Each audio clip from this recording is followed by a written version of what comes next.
Good morning, and today we're going to talk about 10 ways to perform faster fatigue analysis.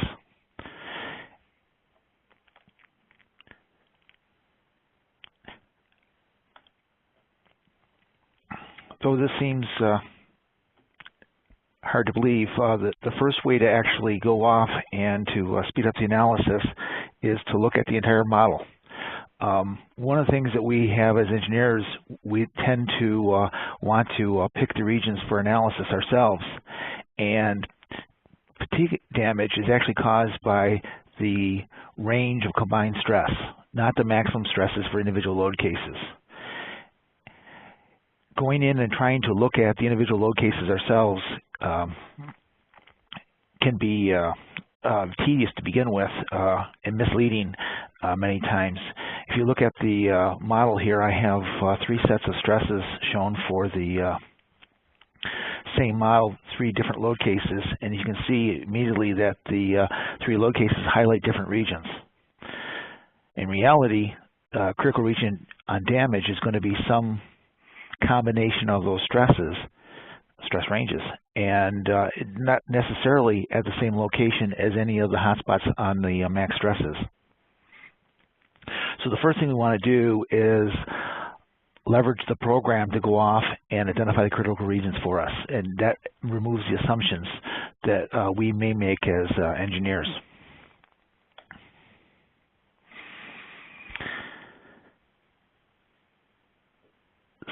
Second, one of the key aspects when we're looking at final element results to do fatigue analysis is the question on what stress combination do we actually use from the FE analysis. And in reality, that is determined by looking at a given location the stress tensor history. Now, there's tools within Design Life to go off and make those assessments. It's called Multiaxial Assessment, and it'll go off and give you statistics like non-proportionality and biaxiality, talking about a given location's stress history, and you can use those directly to make decisions. In addition, there is actually a setting within Multiaxial Assessment called Auto that will take over, and it will actually, looking at the assessment statistics, go off and select the stress combination method damage parameter appropriate for that particular location. One, it doesn't necessarily always use the most complex method. It uses the method many times simpler just because it's appropriate at that particular stress state. It also has the ability to go in and to eliminate locations based on extremely low stress ranges, as well as eliminate recalculations on low damage assessments for the first pass. And because of that, it's much quicker than critical plane in general. So it's going to be one of the tools we'll see used in just a couple slides here. When one's looking at the length of a fatigue analysis, there's basically just a couple things we can do to speed it up. One of those is to reduce the length of the load histories. Basically, a runtime for fatigue is linearly driven by the number of points in the time history. Inside Design Life, I can go in and have Design Life automatically compress load histories, either through techniques like peak value extraction, which would go off and eliminate points that weren't reversals in a load history, or actually peak value extraction could even go off and remove small cycles for that matter. There's other techniques in there that would actually go in and keep only min and max loads per channel of load as well. Now, these all come at a price, though, in that if I eliminate points in my time history, I could be going in and missing damage. So they're not the solution in their own right. However, they are one of the enablers for probably the key methodology, and that is within Design Life, on a single fatigue analysis, I can run multiple runs within that analysis. And we do it for several reasons, but the reason we're going to focus in on here is to make an efficient solution. we're going to run initial passes to go off and actually find the critical regions in our FE model. And they could be done in a variety of techniques. One is a stress assessment engine that will actually sort locations based on the range of combined stresses. Again, that's what drives the fatigue damage. Also, individual runs can actually be set up inside Design Life to do load history compression automatically, as we just saw in the previous slide, and I can use that with a damage analysis, again, to do a quick analysis, again, to sort now on damage and find critical regions. Each one of these initial passes will go through, sort on either things such as assess stress or damage, make a list of elements to resolve, and pass them to the next subsequent analysis. And so, in essence, the final pass, the second pass, third pass, whatever it is, will go off and just solve this critical set of elements with a full detailed analysis, no assumptions made. And the takeaway from this is that we can automate a quick analysis across the entire model, have it find the critical regions based on stress ranges and fatigue damage, and then go in and take that critical region and solve it in detail.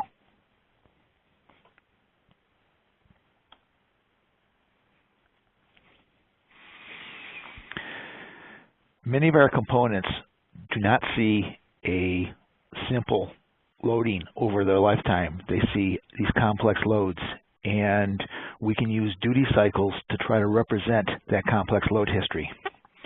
A duty cycle is nothing more than some sequential combination of loading events that we play, and it allows us, one, to represent an accurate description of the loading, the passes of road surfaces on improving ground, or number of flights for an aircraft, or in this case here, my example is a 20-year wind history for a wind turbine.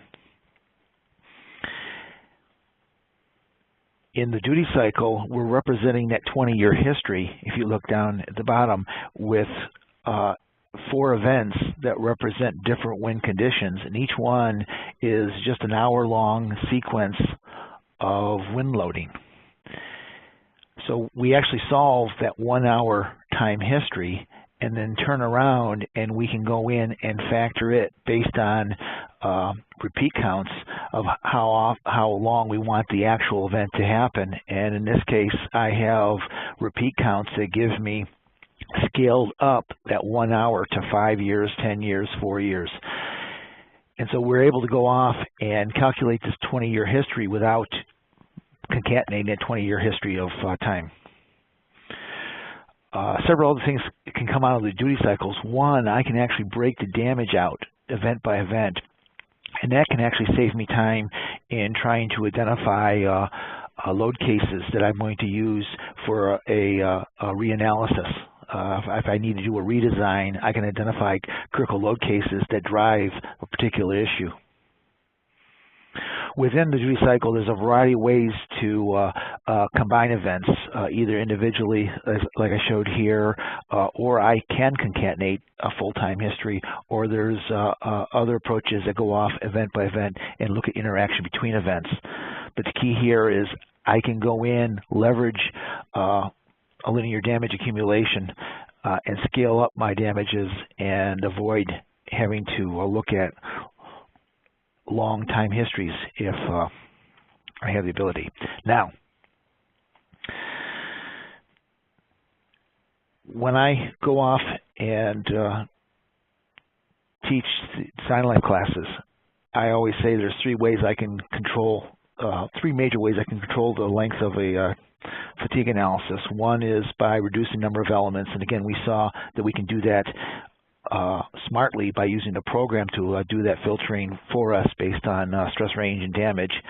I can use compression of time histories. Again, that brings along an issue with possibly losing damage, but again, we've set this up with a multi-pass analysis such that we've only done that for the filter passes and are leaving a full time history for the final analysis, so we're not risking losing damage.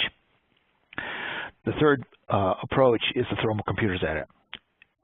Use multiple CPUs. And we can go in and do that inside design life, either as shared memory, that is using multiple CPUs on a single machine, or with version 10, we've introduced the ability to do distributed processing as well, being able to distribute the design life job across multiple computers. With either methodology, we are virtually linear scaling the performance. So whether I'm looking at multiple threads on a single machine or looking at multiple machines, we're seeing virtually a linear scaling of performance. In fact, the plot on the right-hand side was a benchmark just recently done, and it's looking at increasing the number of computers that the program is distributed on.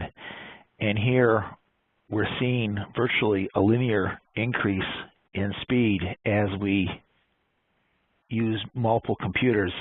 On this particular benchmark, I think each computer had 12 threads, so you're looking essentially at 96 threads being used for the fatigue analysis in the final one. So again, we can very efficiently utilize multiple CPUs to speed up the analysis.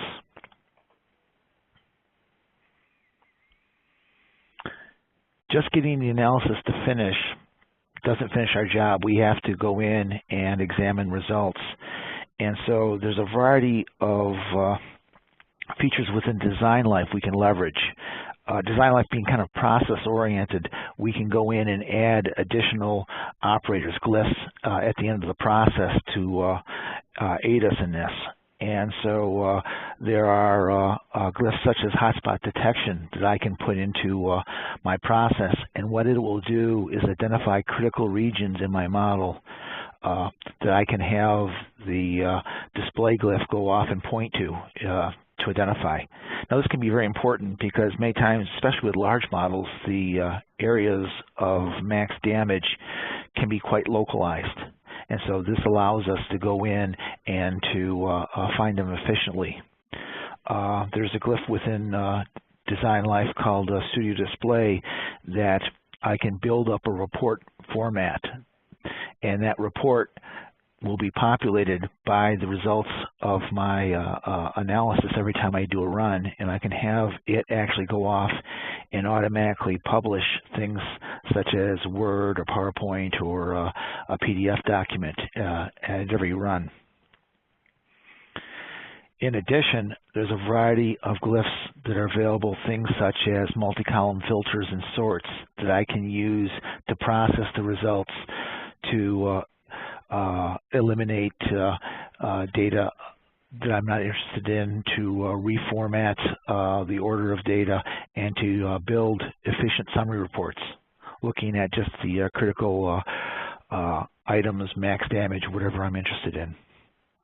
Again, there's also specialty glyphs, things such as the duty cycle percent by event, where I can bring it into a analysis using a duty cycle, and it will actually generate a summary report that breaks down the event by event damage into a single spreadsheet display.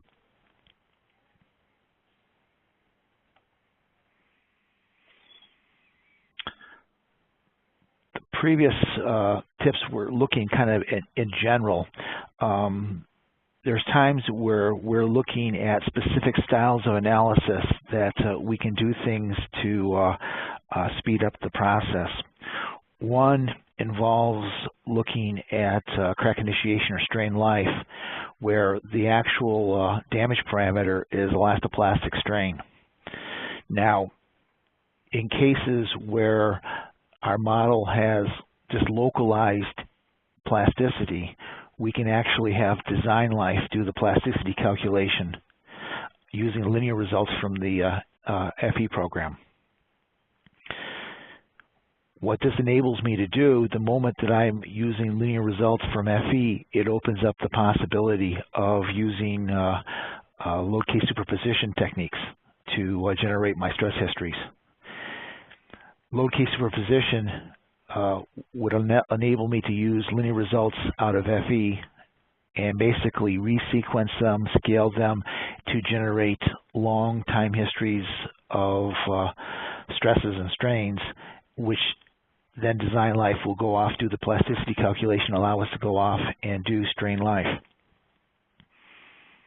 So the ability to go off and use the linear results in FE, do the plasticity calculation and design life opens up the opportunity of looking at very long loading histories, where I would be unable to do that directly in the FE code.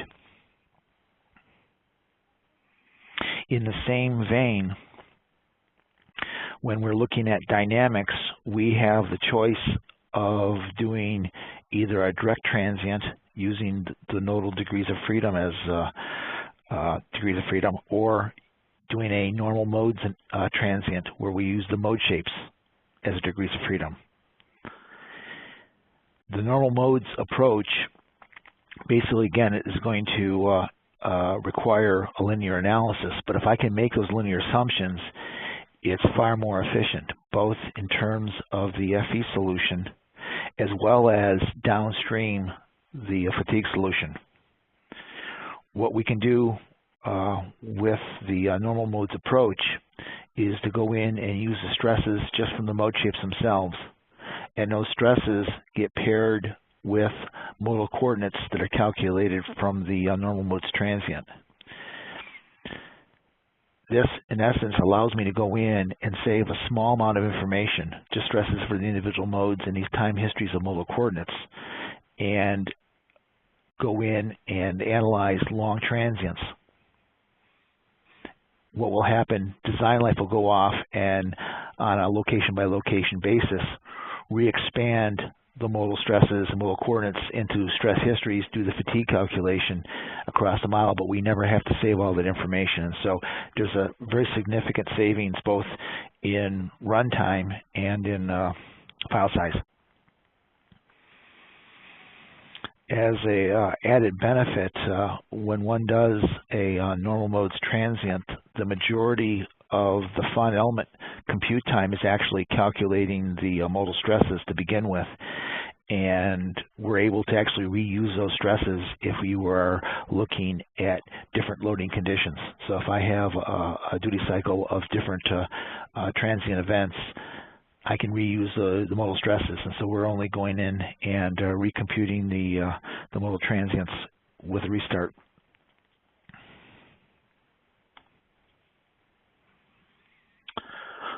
Finally, again, if we're doing dynamics, but in this case our loading is random rather than time-based, it's far more efficient to go in and use stresses from a harmonic analysis or steady-state dynamics analysis directly, and then apply to that the actual random loading. In design life, we call this vibration fatigue, but here I use steady-state or harmonic results out of FE. I pair that with a PSD of loading, and we have techniques to go in and to analyze that directly. That's far more efficient than trying to take the random loading and to synthesize a time history to represent that. In order to capture the random aspects of a PSD, it requires extremely long load time history. Like things like in the order of e to the 5 or e to the 6 points. And so going off and using the harmonic results directly is far more efficient.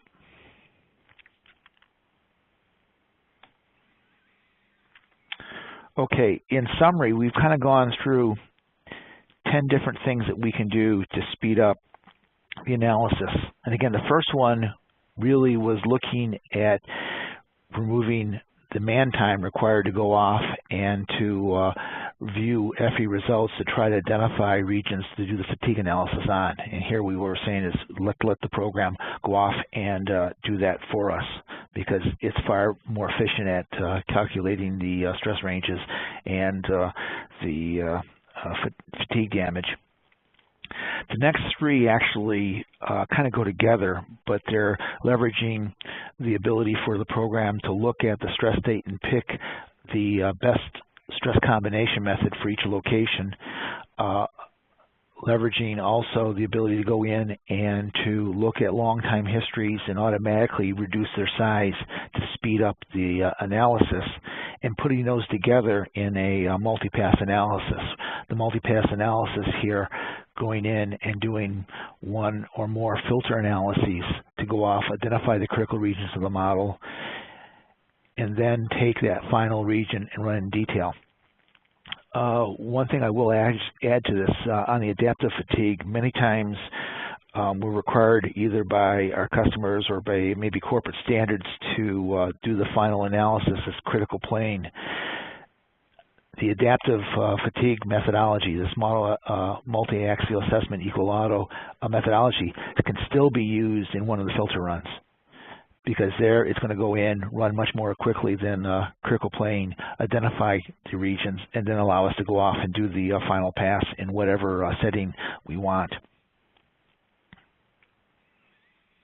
Again, the concept of duty cycles allows us to use a minor's rule to go off and more efficiently do damage accumulation, and the ability for design life to scale on number of threads, number of CPUs, allows us to go in and to speed up the analysis. If I take the number of threads from 2 threads to 4 threads, I've in essence cut the analysis time down by half. We can go in and use the process orientation of design life to build automated post-processing at the end of the flow, things such as the hotspot detection and the things such as multi-column filters sorts. And then again, on an analysis by analysis basis, where we can make assumptions that we have either localized plasticity or we can leverage linear dynamics, or we have random loading, we can go off and take specific paths through the program that will speed up the analysis there. Okay, with that, I guess we can open up for questions.